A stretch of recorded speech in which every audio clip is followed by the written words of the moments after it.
Hello दोस्तों, कैसे हो। आज हम पढ़ेंगे एनसीईआरटी गणित कक्षा 10वीं का अध्याय तीसरा, जो कि है हमारा दो चर वाले रैखिक समीकरण युग्म। ठीक है ना। दो चर वाले रैखिक समीकरण युग्मों के हम हल निकालना सीखेंगे। ठीक है, हल क्या होता है। यहाँ पर दो चर वाले रैखिक समीकरण युग्म कुछ इस प्रकार से रहेंगे। देखो, यहाँ पर यदि इसके व्यापक रूप की बात करें तो व्यापक रूप होता है इसका a1x धन b1y धन c1 बराबर 0, और दूसरा होता है a2x धन b2y धन c2 बराबर 0। ठीक है, इस रूप के रहेंगे। देखो, दो समीकरण रहेंगे, जोड़ा रहेगा समीकरण का, और दो चर वाले रहेंगे, तो उसी को हम बोलेंगे दो चर वाले रैखिक समीकरण युग्म। इसमें हल मतलब कि ऐसी संख्याएं रहेगी, x और y के दो मान रहेंगे, है ना। ऐसी दो संख्याएं रहेगी, x और y के ऐसे दो मान रहेंगे जो इन दोनों समीकरणों को क्या करे, संतुष्ट करे, तो उसी को हम उस समीकरण युग्म का हल कहेंगे। ठीक है ना। तो यहाँ पर हमने पहली ही विधि ली है, प्रश्नावली 3.3। ठीक है ना। इसको हल करने के लिए हमारे पास चार विधियां होती है। कितनी विधियां होती है? चार विधियां। एक होती है ग्राफीय विधि, फिर प्रतिस्थापन विधि होती है, और विलोपन विधि, और एक वज्र गुणन विधि होती है। ठीक है ना। तो ग्राफीय विधि की यदि बात करें हम, तो ग्राफीय विधि तो अभी के जो सिलेबस है उससे हट गई है, उसको छोड़ दिया गया है। ठीक है ना। इससे जिसके कारण हम ग्राफीय विधि नहीं पढ़ रहे हैं। आज हम पढ़ेंगे प्रतिस्थापन विधि। कौन सी विधि? प्रतिस्थापन विधि। किन्हीं दो चर वाले रैखिक समीकरण युग्म के हल को प्रतिस्थापन विधि से कैसे निकाला जाता है वही देखेंगे। ठीक है ना। बहुत सिंपल तरीके से देखेंगे।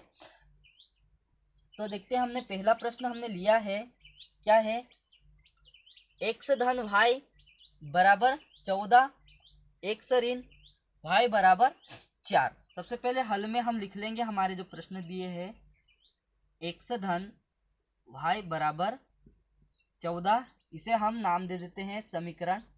पहला है तो पहला नाम दे देते हैं। जैसे दूसरा है हमारे पास x ऋण y बराबर 4। ठीक है, इसे हम कुछ दूसरा नाम दे देते हैं, नाम 2 दे दिया। यहाँ पर हमारे पास दो समीकरण दिए हैं, हम यहाँ पर कौन सी विधि कर रहे हैं? प्रतिस्थापन विधि कर रहे हैं। तो यहाँ जो हमारे पास दो समीकरण दिए हैं, उनमें से हम किसी एक समीकरण को लेंगे और उसमें से हम किसी एक चर का क्या कर देंगे? पक्षांतर कर देंगे। क्या कर देंगे? पक्षांतर कर देंगे, जिससे कि हमारे दूसरे चर का क्या आ जाएगा? मान आ जाएगा। तो उसी को हम बोलते हैं प्रतिस्थापन विधि, या फिर दूसरा इसका नाम बोले तो पक्षांतर विधि भी इसे बोला जाता है। ठीक है ना। तो यहाँ पर कोई सा भी एक समीकरण लेंगे, हम कोई सा भी ले सकते हैं, ऐसा जरूरी नहीं कि दूसरा ले या फिर पहला ले, कोई सा भी हमको जो अच्छा लगे वो ले सकते हैं। हमको तो ऐसा समीकरण देखना है जो हल करने पे थोड़ा सा सरल हो जाए। ठीक है, जैसे कि ये ऋण वाला हमको जो भी समीकरण दिख रहा है, यदि ऋण वाली संख्या का यदि हम पक्षांतर करें तो वो धन वाली हो जाएगी, तो अपने को और सरल लगेगा, इसलिए हम समीकरण दूसरा ले लेते हैं। यहाँ पर तो हम लिखेंगे समीकरण 2 में से y का पक्षांतर करने पे, या फिर हम समीकरण 2 से y को प्रतिस्थापित करने पर भी लिख सकते हैं। ठीक है ना। तो हम लिखेंगे समीकरण 2 से y को प्रतिस्थापित करने पर लिख देते हैं। चलो, प्रतिस्थापित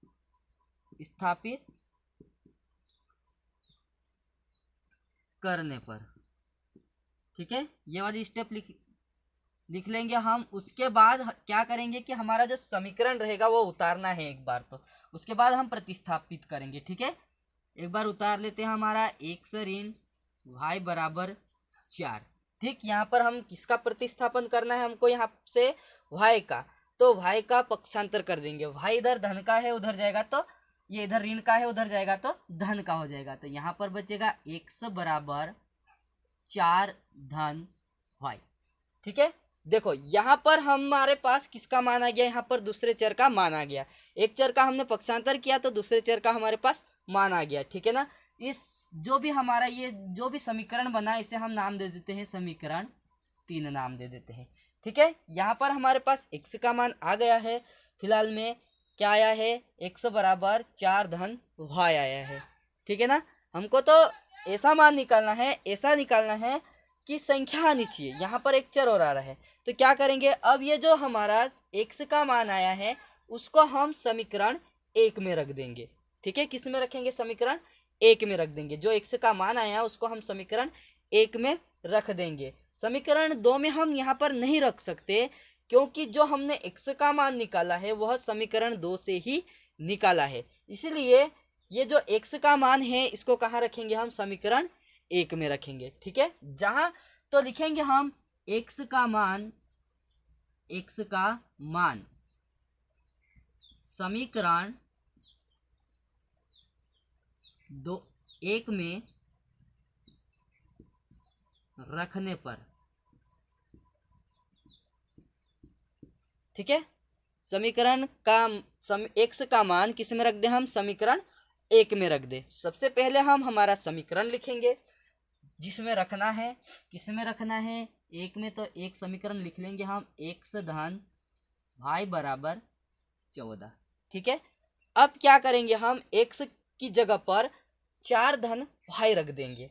जहां x दिख रहा है वहां पर x का मान रख देंगे। तो ये हो जाएगा 4 धन y, ये x का मान हो गया, फिर धन ये वाला, फिर क्या है y बराबर 14। ठीक है, यहाँ तक समझ में आया होगा। आगे देख लेते अपन कैसे करना है। यहाँ से अब हमारा दूसरे चर का मान आ जाएगा। कौन से चर का मान आ जाएगा, दूसरा चर, जो क्या है हमारा y है। तो y को एक तरफ रखेंगे, बाकी जितनी भी संख्या है उसको दूसरी तरफ ले जाएंगे। ठीक है ना, तो इधर ये 4 है तो 4 का हम इधर पक्षांतर करेंगे, इधर 4 धन का है, इधर आएगा तो ऋण का हो जाएगा। ठीक है ना, और यहाँ पर ये देखो ये y एक y और एक y दोनों धन में है तो जुड़ जाएंगे। एक y और एक y कितने y हो जाएंगे, 2 y हो जाएंगे। तो हम लिखेंगे 2y बराबर 14, और ये 4 इधर धन का है उधर जाएगा तो ऋण का, तो ऋण 4। ठीक है, तो यहाँ पर क्या बचा हमारे पास, 2y बराबर कितना बचा, 10। 14 में से 4 घटा तो 10। अब यहाँ पर क्या देखते हैं हम कि ये जो 2 है y के साथ गुणा में है। यदि हम उधर पक्षांतर करेंगे इसका तो ये 10 के साथ कहाँ जाएगा, भाग में। तो y बराबर क्या हो जाएगा, 10/2 काट देंगे हम, तो y बराबर हमारा मान कितना आ जाएगा, 5। देखो 2 एकम 2, 2 पंजे 10, तो y का मान कितना आ गया हमारा, 5 आ गया है। ठीक है, ये जो y का मान आया हमारे पास इसको हम समीकरण 3 में रख देते हैं। किस में रख देते हैं, समीकरण 3 में, जिससे कि हमारा किसका मान आ जाएगा, x का मान आ जाएगा। तो हम वही लिखेंगे y का मान समीकरण 3 में रखने पर। ठीक है, क्या है हमारा समीकरण, सबसे पहले समीकरण लिखना है, जो जिसमें भी रखना है उसको एक बार तो उतार ही लेना, तो अपने को अच्छे से समझ में आएगा। समीकरण 3 हमारा क्या है, x बराबर 4 धन y। ठीक है ना, तो x बराबर 4 और y की जगह पर y का मान रख देंगे। y की जगह पर y का मान कितना है, 5, तो धन का क्या लिख देंगे हम, 5। तो x बराबर क्या हो जाएगा, 4 धन 5 कितना होता है, 9। ठीक है, तो ये हमारे क्या आ गए, x और y के मान। तो ये क्या हो गया हमारा, एक हल हो गया। क्या हो गया, हल। मतलब x और y के मान यदि हम समीकरणों में रखेंगे तो समीकरण क्या हो जाएगा, संतुष्ट हो जाएगा। ठीक है, आया समझ में, ऐसे ही निकालते हैं, तो इसे नोट कर सकते हो। ठीक है, अगला प्रश्न देख लेते हैं हम। क्या है हमारे पास, s ऋण t बराबर 3 और s/3 धन t/2 बराबर 6। ये हमको 2 समीकरण दिए गए हैं, 2 चर वाले रैखिक समीकरण युग्म। ठीक है, परंतु हमने क्या देखा था, हमारे जितने भी समीकरण होंगे वो किस प्रकार से होंगे, a1x धन b1 y धन c1 बराबर 0, इस प्रकार से। मतलब कि बटे में कोई सी संख्या नहीं दिख रही थी, ठीक है। तो बटे में जो भी संख्या रहेगी इसको क्या करना पड़ेगा, हमको पहले हटाना पड़ेगा, ठीक। तो हल में सबसे पहले हम लिख लेते हैं हल में जब भी हम नोट्स में उतारे या फिर एग्जाम में उतारे तो हल करके एक बार समीकरण को तो उतारना ही पड़ेगा। तो वही लिखेंगे हम टी एस माइनस टी बराबर 3, और दूसरा समीकरण हम लिख लेते हैं एस बटे 3 धन टी बटे 2 बराबर 6, ठीक है। अब क्या करेंगे हम, यहाँ पर एक समीकरण हमको समझ में नहीं पड़ रहा है, इसके बटे में संख्याएं दी है, तो इसको थोड़ा सा हम क्या करेंगे, व्यवस्थित करेंगे। तो हम लिखेंगे समीकरणों को व्यवस्थित करने पर, समीकरणों को व्यवस्थित करने पर कैसे व्यवस्थित करेंगे। एक समीकरण तो हमारे पास सही है, उसको लिख लेते हैं पहले, एस ऋण टी बराबर 3, ठीक है।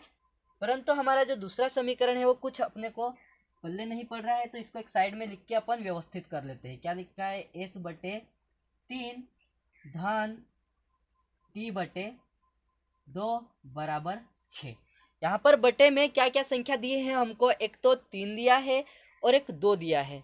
तो जब भी बटे में कोई सी संख्या दी है उसे हटाना है तो क्या करेंगे, हम उसी संख्या का उस पूरे समीकरण में गुणा कर देंगे, ठीक है। तो बटे में कौन कौन सी संख्या है, एक 3 है और गुणित तो दूसरी कौन सी है, 2 है।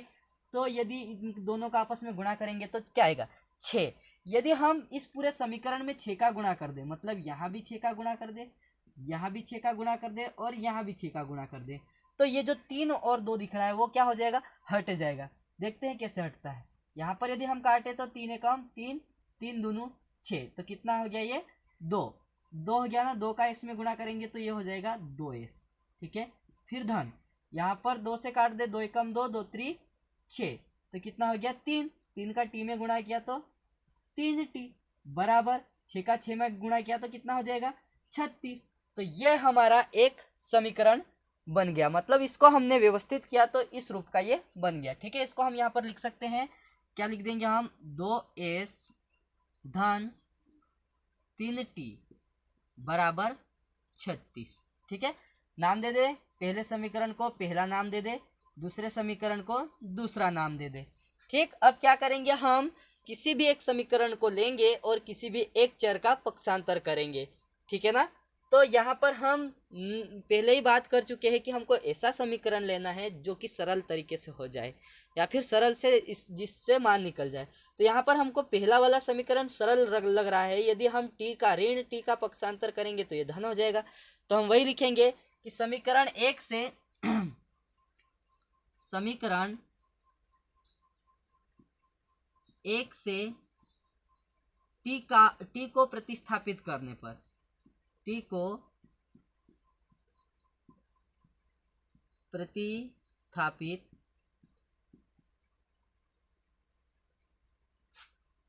करने पर, ठीक है। किसको प्रतिस्थापित कर रहे हैं हम, टी को। तो सबसे पहले समीकरण जिससे कर रहे हैं उसको एक बार लिखना है हमको, एस ऋण टी बराबर 3, टी को प्रतिस्थापित कर रहे हैं, टी का पक्षांतर करेंगे, टी इधर ऋण का है उधर जाएगा तो कैसा हो जाएगा, धन का। तो यहाँ बचेगा हमारा एस बराबर 3 धन टी हो जाएगा, ठीक है। इसे हम नाम दे देंगे समीकरण 3। देखो यहाँ पर हमारे एक चर का मान आ गया। अब ये जो हमारा एस का जो मान आया है उसको हम समीकरण 2 में रखेंगे, समीकरण 1 में नहीं रखेंगे, क्योंकि हमने ये वाला मान समीकरण 1 से निकाला है, इसलिए हम ये वाला मान किस में रखेंगे, समीकरण 2 में रखेंगे। तो हम लिखेंगे एस का मान समीकरण 2 में रखने पर, ठीक है। समीकरण 2 में रखते हैं, तो जिसमें रखना है सबसे पहले तो उस समीकरण को एक बार लिख देना है अपने को, ठीक है। किस में रखना है, समीकरण 2 में। तो समीकरण 2 को लिख देंगे हम एक बार, 2s धन 3t बराबर 36, ठीक है, जहां पर हमारे पास s दिख रहा है वहां पर हम लिखेंगे 3 धन t, क्योंकि s बराबर हमारे पास क्या है समीकरण 3 में 3 धन t।